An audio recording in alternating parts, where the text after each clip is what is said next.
بسم اللہ الرحمن الرحیم۔ السلام علیکم ورحمۃ اللہ وبرکاتہ۔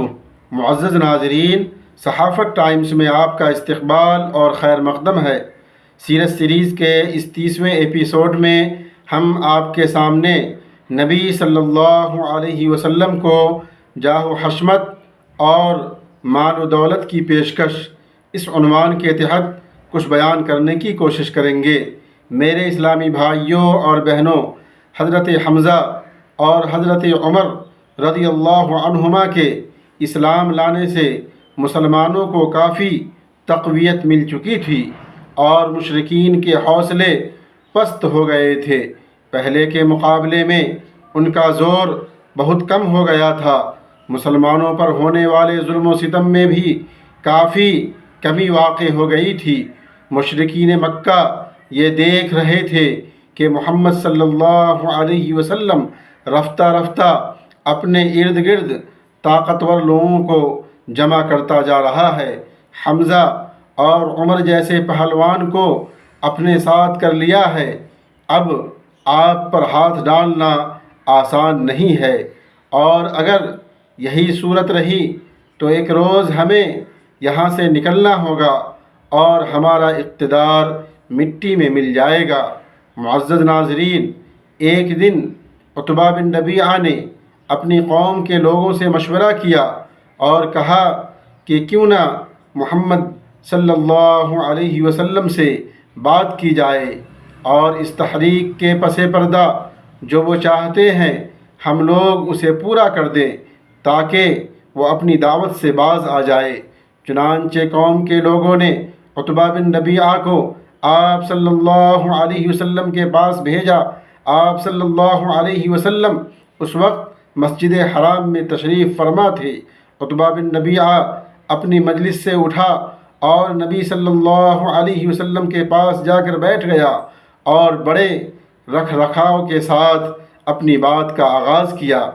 اے میرے بھائی کے بیٹے، حسب و نسب کے لحاظ سے آپ کا جو مقام و مرتبہ ہے آپ اس سے بخوبی واقف ہیں، مگر آپ نے نئے دین کی تحریک چلا کر اچھا نہیں کیا۔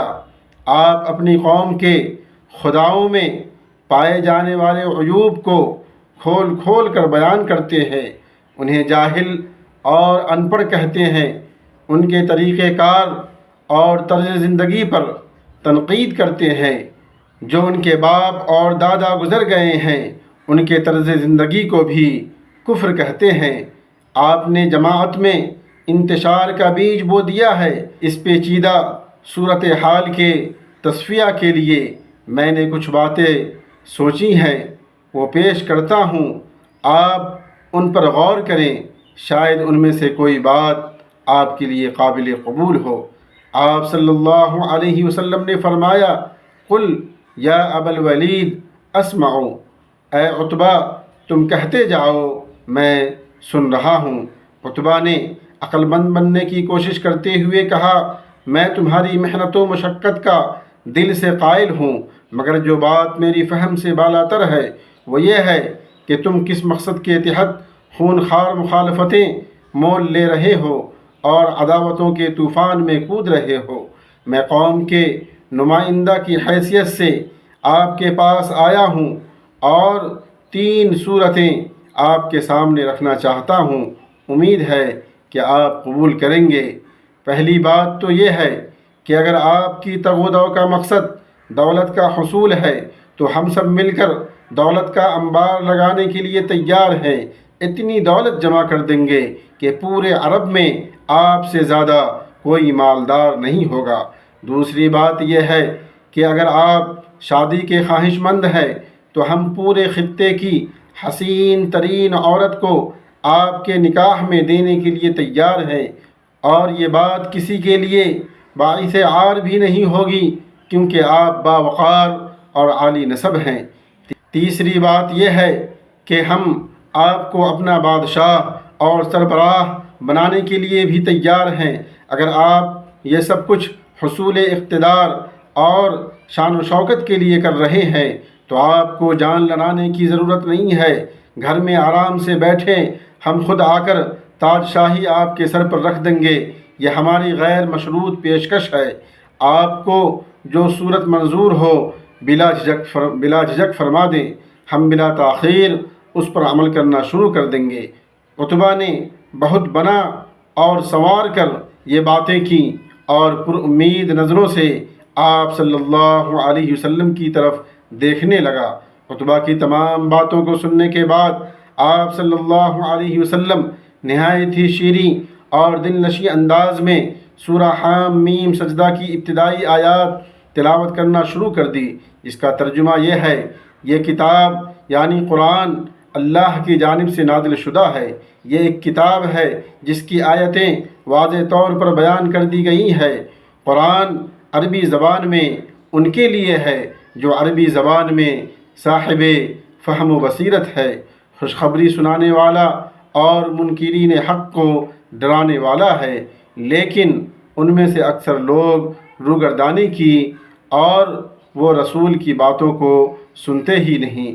معزز ناظرین، عتبہ صاحب زبان تھا، کلام کی فصاحت و بلاغت سے بے حد متاثر ہوا۔ مضمون کی گہرائی اور واقعیت نے اس کے فکر و شعور کو جھنجھور کر رکھ دیا، وہ حیرت زدہ رہ گیا۔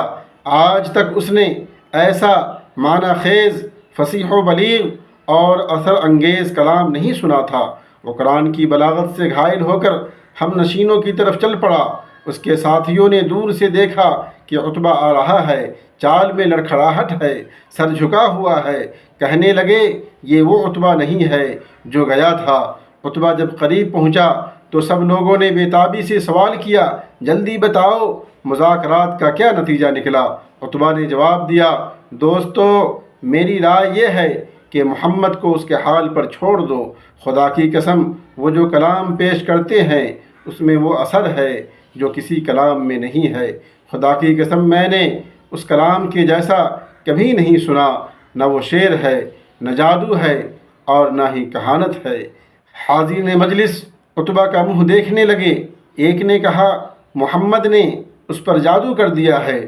عتبہ نے کہا، دانائی کی بات وہی ہے جو میں نے کہہ دی ہے، آگے ماننا یا نہ ماننا تمہارا کام ہے۔ معزز ناظرین، آج کے لیے اتنا ہی، پھر ملتے ہیں اگلی ویڈیو میں، تب تک کے لیے اجازت دیجیے، بہت بہت شکریہ۔